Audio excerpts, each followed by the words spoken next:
Estamos hablando de la fe en esta serie de mensajes sobre los campeones de la fe. Usted no puede vivir la vida cristiana sin tener fe. Y la Biblia dice claramente que vivimos por fe.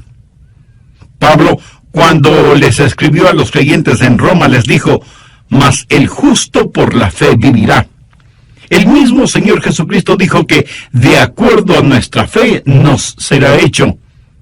Y el escritor de Hebreos asegura que sin fe es imposible agradar a Dios.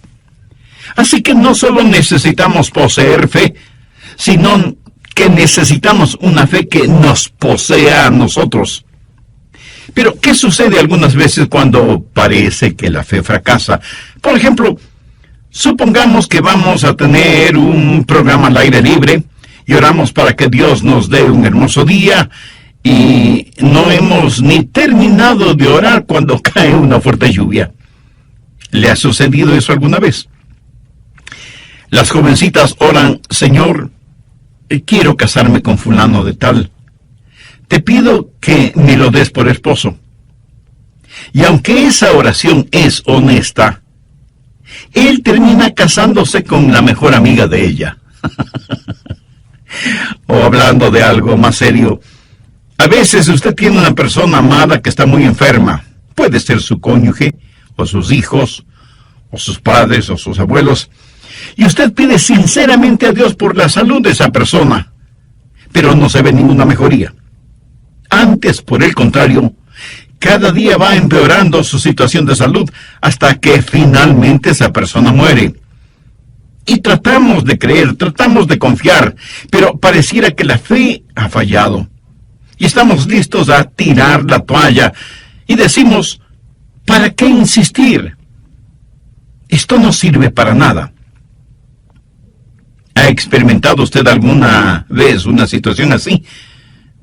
¿No? Bueno, mi amigo, no se preocupe. Ya le llegará su turno. Llegará el momento cuando la respuesta no sea exactamente la que esperábamos. Algunas veces las pruebas, las tentaciones, las tribulaciones, los desengaños, las lágrimas, los temores llegan y parece que la fe nos sirve para evitarlos. Ahora, escúcheme con atención. El capítulo 11 de Hebreos fue escrito precisamente para aquellos que estaban listos a dejarlo todo, a darse por vencidos, a tirar la toalla. Muchos habían estado sirviendo al Señor y habían sido perseguidos en gran manera, y ellos tuvieron que aprender a aguantar. Hebreos 11 es un capítulo que pone de relieve las increíbles victorias de la fe. Busque Hebreos 11:32. ¿Y qué más digo? Porque el tiempo me faltaría contando de Gedeón, de Barak, de Sansón, de Jefté, así como de Samuel y de los profetas. Ahora, ponga atención a lo que dicen los siguientes versículos. Que por fe conquistaron reinos, hicieron justicia, alcanzaron promesas, taparon bocas de leones, apagaron fuegos impetuosos, evitaron filo de espada, sacaron fuerzas de debilidad, se hicieron fuertes en batallas, pusieron en fuga ejércitos extranjeros. Las mujeres recibieron sus muertos mediante resurrección. Y si esta lista terminara aquí, creo que todos diríamos: esa es la clase de vida que quiero tener. Pero los siguientes versículos ni siquiera los consideramos. Escuche: mas otros fueron atormentados, no aceptando el rescate, a fin de obtener mejor resurrección. Otros experimentaron vituperios y azotes. Y a más de esto, prisiones y cárceles. Fueron apedreados, aserrados, puestos a prueba, muertos a filo de espada, anduvieron de allá para acá cubiertos de pieles de ovejas y de cabras, pobres, angustiados, maltratados, de los cuales el mundo no era digno, errando por los desiertos, por los montes, por las cuevas y por las cavernas de la tierra. Y alguien estará pensando: bueno, algo debió estar mal con ellos. Seguramente no tuvieron fe. No, mi amigo, nada de eso. Mire lo que dice el verso 39. Y todos estos, aunque alcanzaron buen testimonio mediante la fe, no recibieron lo prometido. Es como si Dios dijera que recibieron calificación de 10 sobre 10. ¿Cómo lo lograron? Por fe. ¿Lograron escapar de todas esas tribulaciones? No, pero aprendieron a soportarlas. Algunos escaparon, otros aguantaron por fe, pero todos tuvieron fe, aunque algunas veces parece que la fe fracasa. Quiero compartir con usted 3 cosas para que tenga una fe madura. Mucha gente tiene una fe superficial y supersticiosa, en vez de tener una fe espiritual fuerte y bíblica. Así que si usted está listo o lista a darse por vencido cuando llegan las crisis, no lo haga. Más bien ponga atención y ponga en práctica los siguientes 3 principios. Primero, una fe madura cree en el poder sobrenatural de Dios. Eso sencillamente significa que si Dios no lo hace, no es porque no pueda hacerlo. Hebreos 11, los versos del 32 al 35, es una lista de las cosas sobrenaturales efectuadas por Dios. Y muchas de esas historias bíblicas las conocemos desde niños. Por ejemplo, Daniel en el pozo de los leones. ¿Lo recuerda? Le dijeron a Daniel que no orara a su Dios, pero él lo siguió haciendo y terminó siendo lanzado al pozo de los leones. Pero Dios les quitó el apetito a los leones, y más bien la melena de los leones le sirvieron de suave almohada a Daniel. Pero esto no es un cuento de hadas, son historias verídicas. ¿Y qué de Sadrach, Mesach y Abednego? Les dijeron que debían adorar a un ídolo pagano, o que los echarían en un horno ardiendo. Ellos se negaron a adorar al ídolo, y los echaron al fuego. Ellos no claudicaron. Ellos no se arrodillaron. Y ellos no se quemaron. Y cuando el rey miró el horno, dijo: pensé que habíamos echado 3 hombres al fuego, pero veo a 4. Y el cuarto es semejante a hijo de los dioses. Era Jesús que estuvo con esos 3 jóvenes, y cuando salieron del horno, dice la Biblia, sus ropas no tenían ni siquiera el olor del humo, y ni uno solo de sus cabellos se había quemado. ¡Cuán poderoso es el Dios a quien servimos! Tal vez la historia bíblica más famosa, la más conocida, es la historia de David y Goliat. Goliat tenía casi 3 metros de estatura, y todo el mundo le tenía miedo, menos David. David era un joven pastor. Y mientras todos pensaban que Goliat era demasiado grande como para atacarlo, David pensaba que era demasiado grande como para no dar en el blanco. Mientras todos pensaban, Goliat es mucho más grande que nosotros, David pensaba, cuán pequeño es Goliat frente a Dios. Y Dios le dio a David la victoria sobre Goliat. En el Nuevo Testamento tenemos la historia de Simón Pedro, puesto en prisión por el malvado Herodes. Y un ángel se aparece en la cárcel y le dice a Simón Pedro que se levanta y se vista. Y no es que se escapan sigilosamente. Salen de esa prisión en forma impresionante. Los cerrojos y cadenas cayeron, las pesadas puertas se abrieron y salieron fuera de la prisión. Es interesante el notar que, de acuerdo a la narración bíblica, Pedro tuvo más dificultad entrando en el lugar en donde los otros discípulos estaban orando por su libertad que saliendo de la cárcel. Increíbles, hermosas y verídicas historias. Si usted ha caminado con Jesús por un largo tiempo, cada uno de ustedes seguramente tendrá experiencias como esas. Cuando Dios, en forma milagrosa, sobrenatural e inexplicable, obró en su corazón y en su vida. Y usted dijo, alabado sea Dios. El sobrenatural poder de Dios. La fe madura cree en el poder sobrenatural de Dios. Y jamás diga que hay algo que Dios no pueda hacer. Dios lo puede hacer todo, menos fracasar. Ahora, si usted piensa que estoy tratando de minimizar lo milagroso en este mensaje, es que no he entendido todo el asunto. El escritor de Hebreos nos da todas estas ilustraciones en donde es evidente que una fe madura cree en el poder sobrenatural de Dios.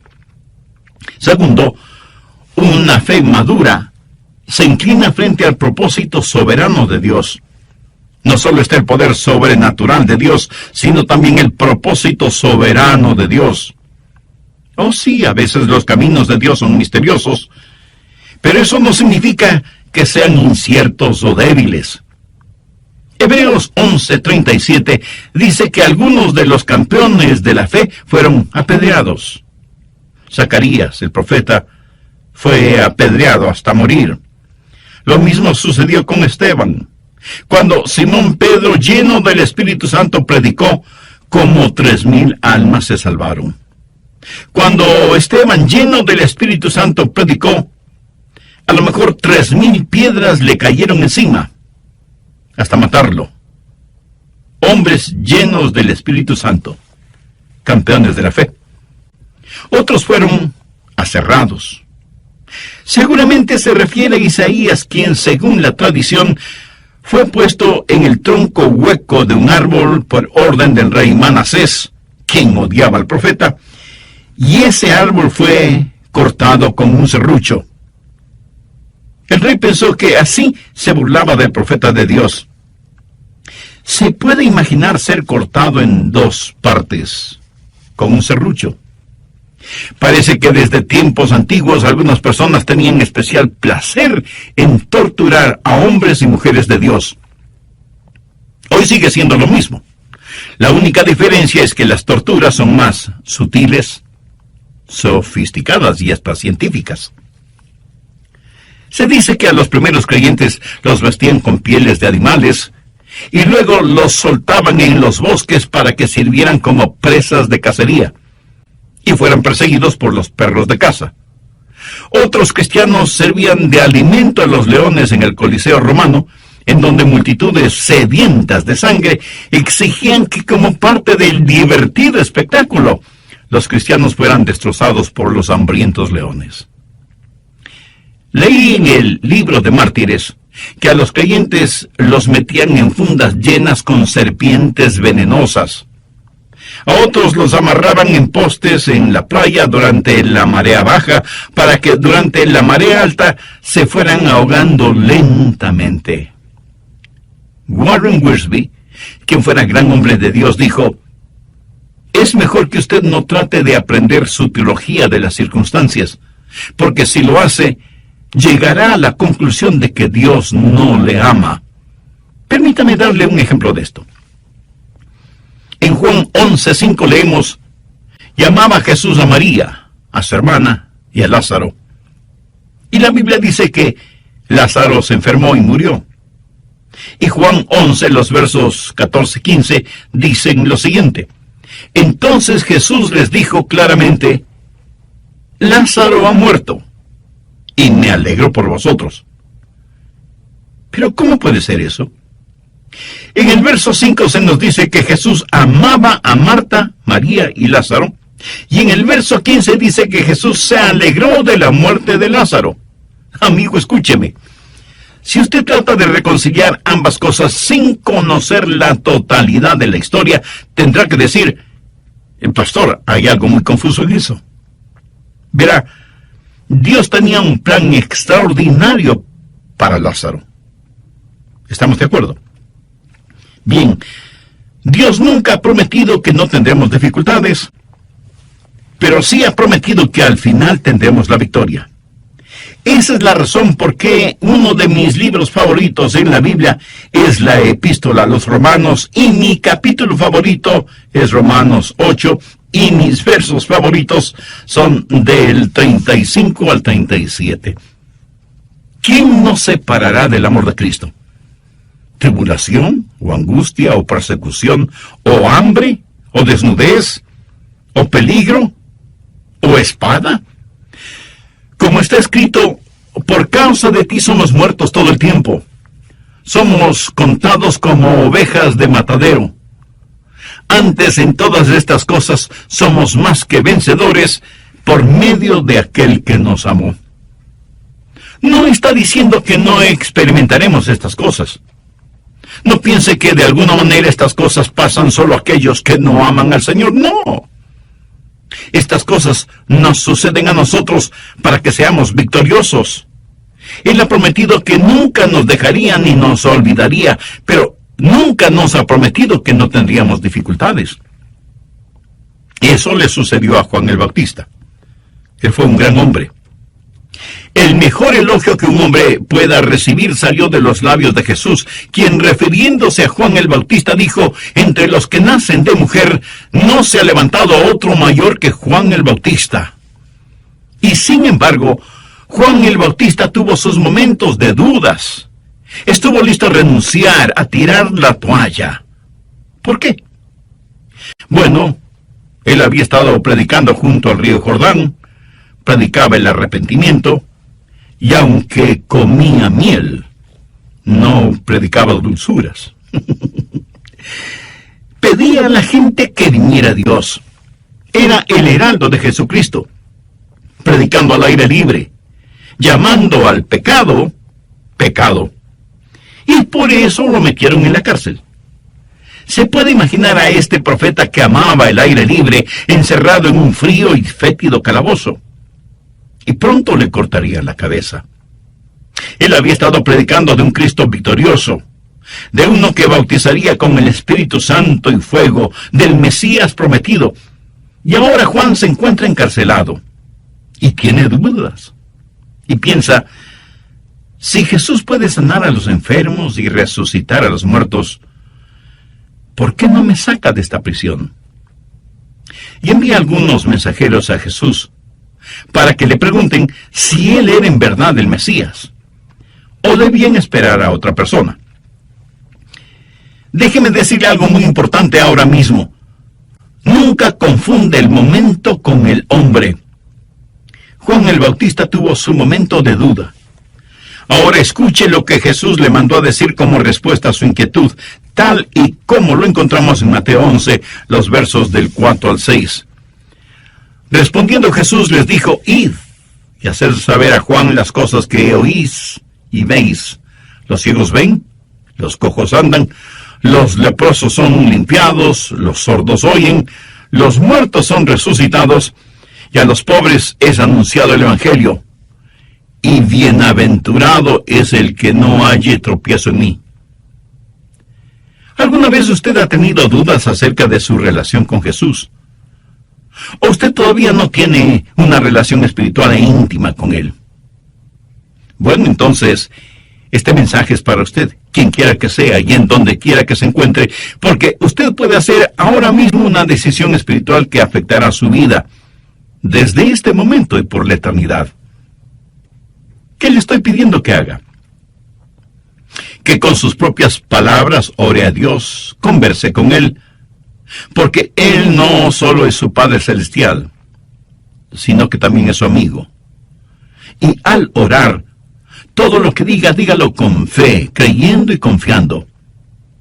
La oración que voy a decir es solo para que le sirva de modelo, de guía. Dios eterno, en realidad no estoy acostumbrado a conversar contigo, y pido tengas la bondad de escucharme. Sé que soy pecador, y que mis pecados merecen tu justo juicio, pero vengo a ti buscando gracia y misericordia, por los méritos de tu amado Hijo Jesucristo. Señor Jesús, tu amor por mí lo demostraste en la cruz del Calvario, al morir para pagar la deuda de mis culpas y pecados. Sinceramente me arrepiento de mis pecados, y con fe como la de un niño, te pido que vengas a morar en mi vida. Te recibo como mi Salvador y mi Señor, para que obres en mí de acuerdo a los designios de tu divina voluntad. Lo pido en tu santo nombre. Amén.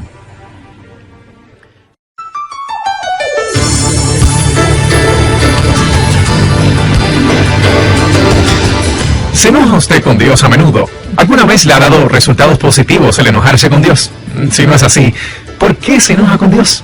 Usted es quien pierde, no Dios. ¿Está usted listo a rendirse porque Dios no hace lo que usted le ha pedido que haga?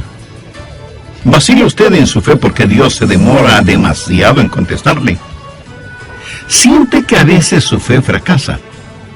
Entonces, ¿es mejor que tenga una cláusula de excepción en su fe? Eso no quiere decir que su fe sea débil, sino dubitativa. Cuando usted posee una fe firme y fuerte, una fe a prueba de todo, usted podrá decir con toda confianza y seguridad: Dios, sé que todo lo puedes hacer, pero si no lo quieres hacer, yo de todas maneras te voy a servir. Algunas veces no entendemos por qué Dios hace ciertas cosas y otras veces no. Pero de lo que estoy hablando es de una fe madura que se arrodilla frente al propósito soberano de Dios. Parece que muchas veces estamos esperando demasiado de la vida, pero no esperamos lo suficiente de Dios. Medimos la vida en términos de comer, de beber, divertirse, en nuestro énfasis en lo material, no en lo espiritual. Amigos, sean bienvenidos a otro programa de El Amor que Vale. Hoy el Dr. Adrián Rogers, en la voz del pastor Lenín de Llanón, nos presenta la segunda parte de su estudio bíblico, Cuando parece que la fe fracasa. Si usted ha orado y le ha pedido a Dios un milagro para usted, y Él no se lo ha otorgado, no es porque Dios no pueda hacerlo, o porque Él tenga limitaciones, o porque no le ame. Y no se enoje con Dios, ni se sienta ofendido. Alguien con mucha sabiduría dijo alguna vez lo siguiente: fe no es tanto el recibir de Dios lo que queremos, sino más bien aceptar de Dios lo que Él quiera darnos o quiera permitirnos. Eso es fe. En caso de que no suceda, usted necesita tener en su fe una cláusula que diga: si no lo recibe, agradézcale a Dios, porque Él sabe mucho mejor que usted lo que le conviene. ¿Se acuerda de la historia de Sadrach, Mesach y Abednego? El rey les dijo: si ustedes no se arrodillan delante de la imagen, serán lanzados al horno de fuego. ¿Qué me responden?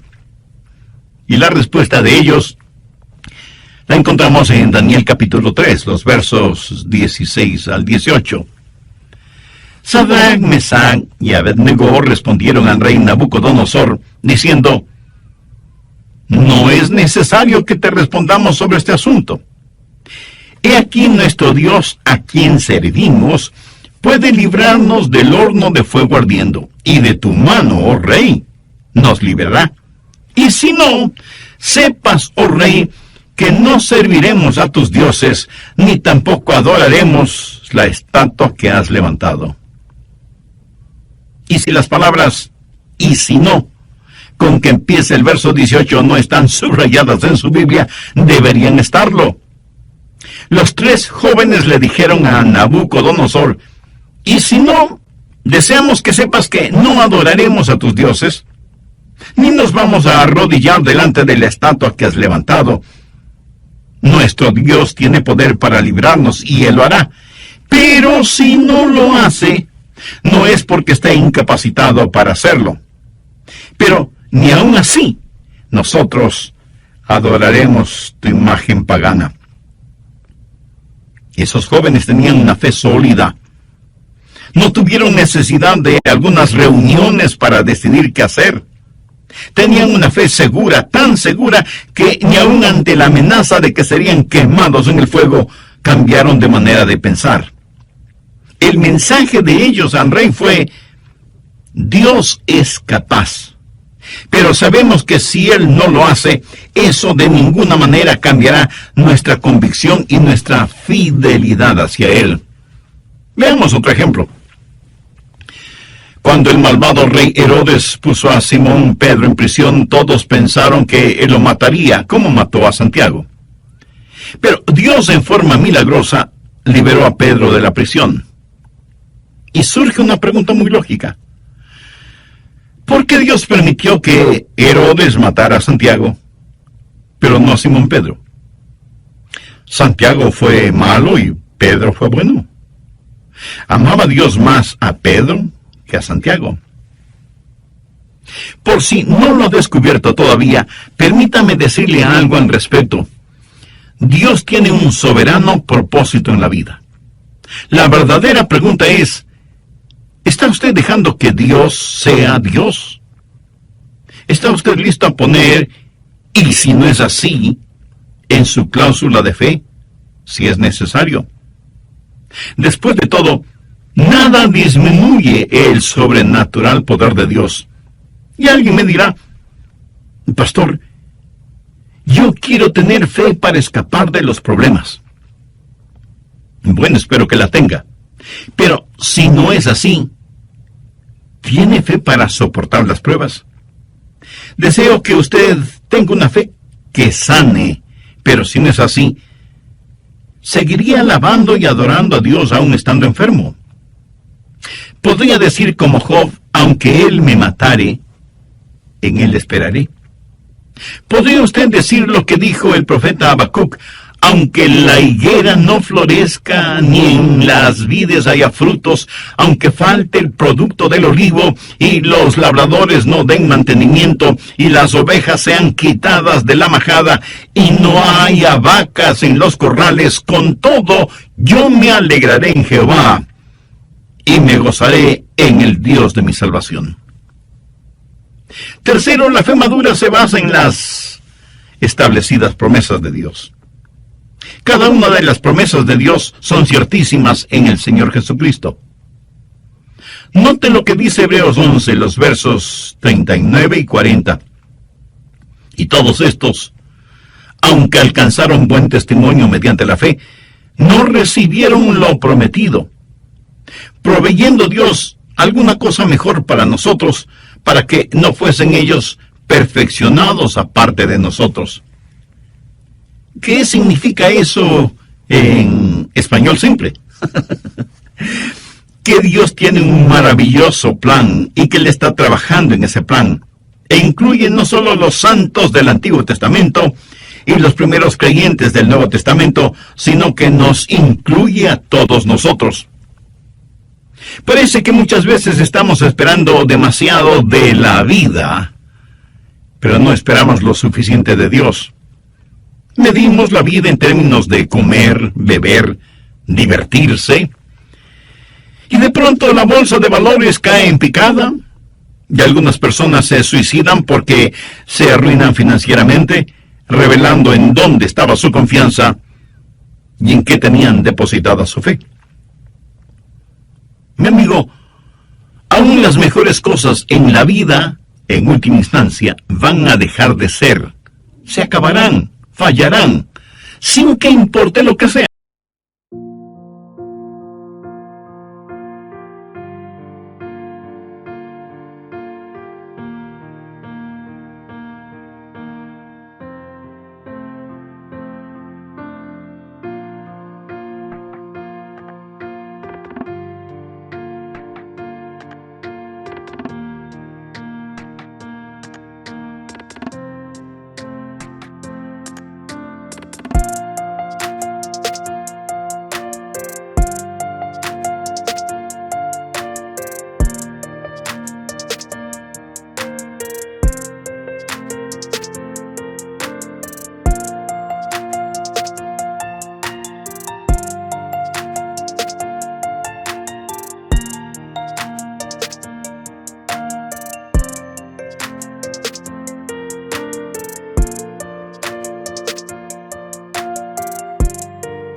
Usted se enamora profunda y honestamente de una muchacha, y del período del enamoramiento pasa con gozo a la época del noviazgo, y finalmente llega el día del matrimonio. Todo es dicha, felicidad. La vida en realidad parece el color de rosa, por un tiempo, por unos cuantos años. Más tarde o más temprano, de pronto usted se encuentra en la casa familiar, ahora vacía, mirando con nostalgia y lágrimas en los ojos los retratos colgados en las paredes o archivados en una multitud de álbumes fotográficos. La vida es tan breve y pasajera, y si usted está esperando todo en esta vida, no quiero desilusionarle, pero no lo va a conseguir porque siempre le faltará algo. Usted necesita descansar en las grandes y eternas promesas de Dios. Y si las cosas como que se le vuelven de cabeza y usted pierde todo su dinero, recuerde que de todas maneras, eso no es su más grande tesoro. Si usted nunca llega a ser conocido y famoso, lo que en realidad cuenta es lo que Dios piensa de usted. Y si usted tiene algún ser amado que cree en el Señor Jesucristo y esa persona va a la presencia del Señor, imagínese la reunión familiar que tendrá en el cielo. Jesús dijo en Mateo 5:5, bienaventurados los mansos, porque ellos recibirán la tierra por heredad. Tenga una actitud de mansedumbre en nuestros días y el mundo pasará por encima de usted. Aún los religiosos liberales. ¿Ha desaparecido por eso la mansedumbre? De ninguna manera. Habita donde quiera que estén los genuinos hijos e hijas de Dios. Cuando estamos en una reunión de oración, ¿qué es por lo que más pedimos? Pedimos más por nuestras necesidades personales y nos sentimos muy piadosos si oramos por los enfermos, propios y ajenos.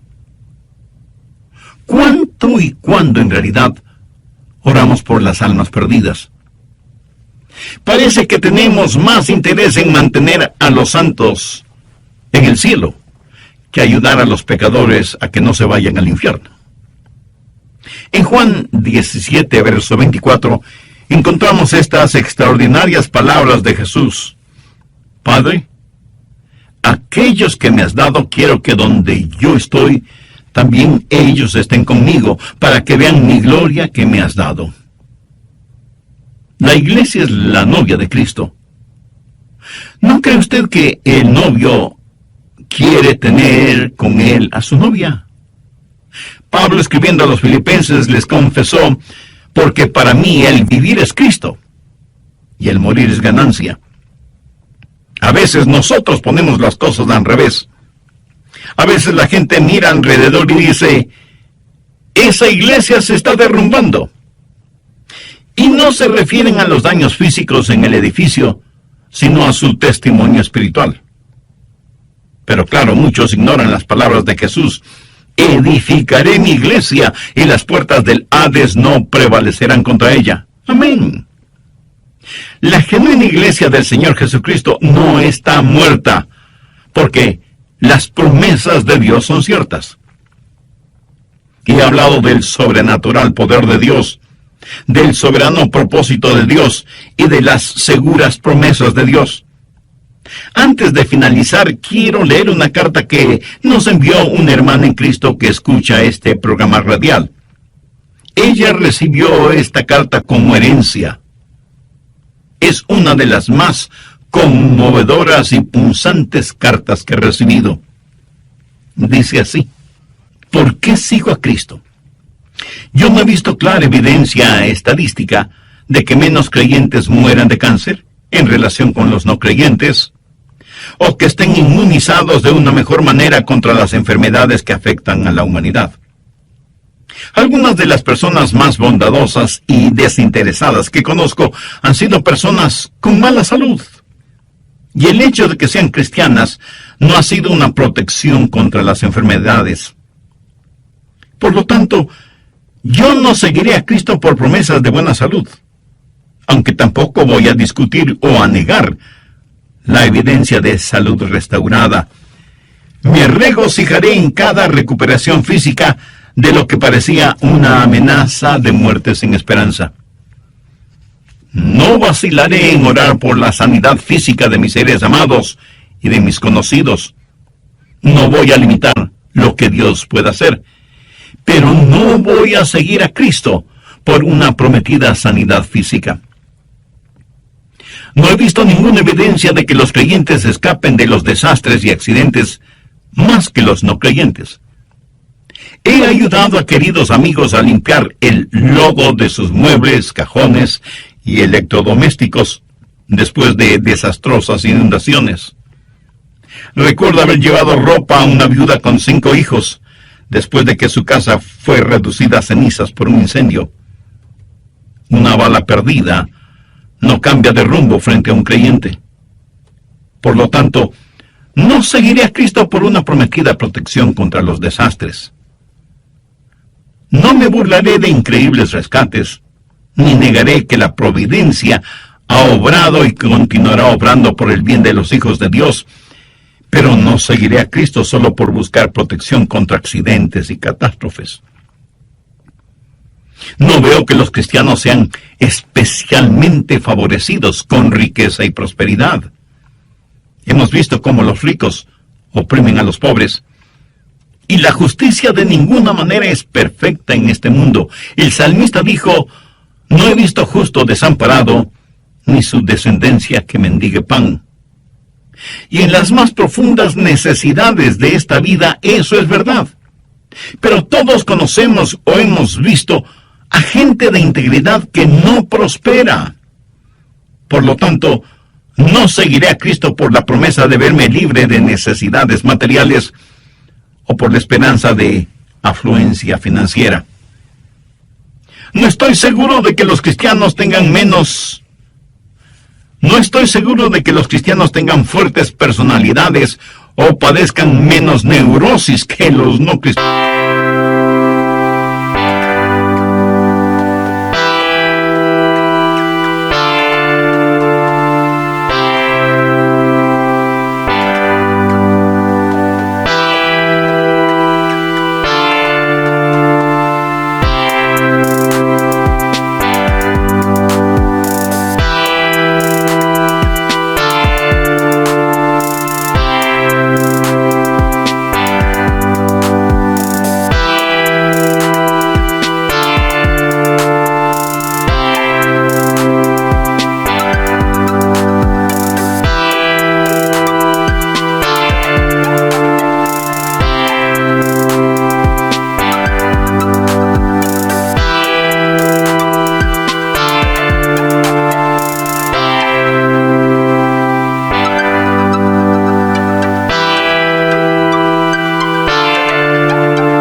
Pero sí sé que no hay amargura más intensa que la amargura religiosa, ni arrogancia más insufrible que la arrogancia religiosa.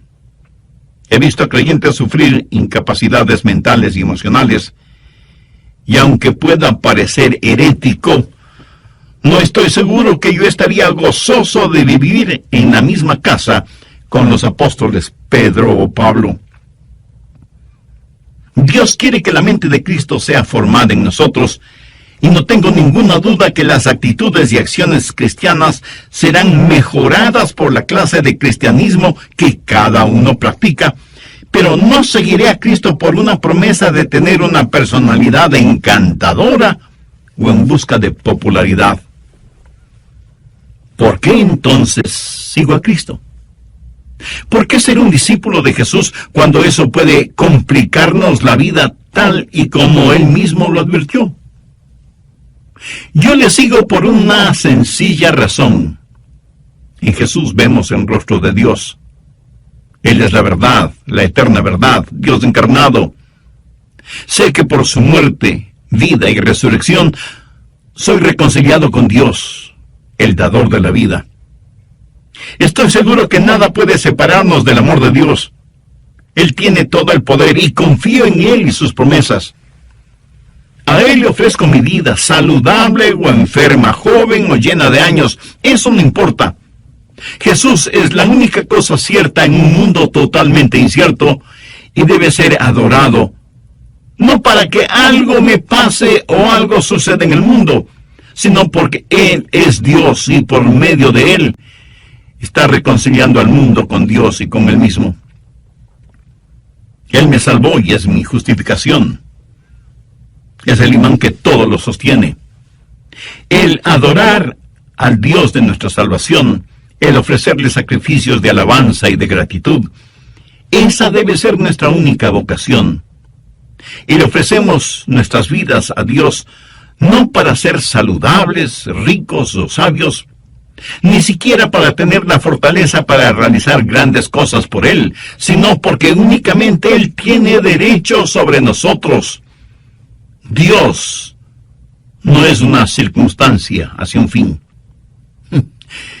¡Qué carta más extraordinaria! ¿No le parece? Fue escrita por John Hutchinson Jr. en 1981 y una de sus herederas me la hizo llegar a mí.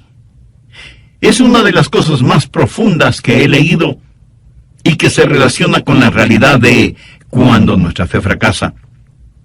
¿No será que esté esperando de su fe algo que Dios nunca en realidad determinó que tuviera? La verdadera fe es centrar nuestras vidas en Dios Todopoderoso. La fe madura cree en el sobrenatural poder de Dios.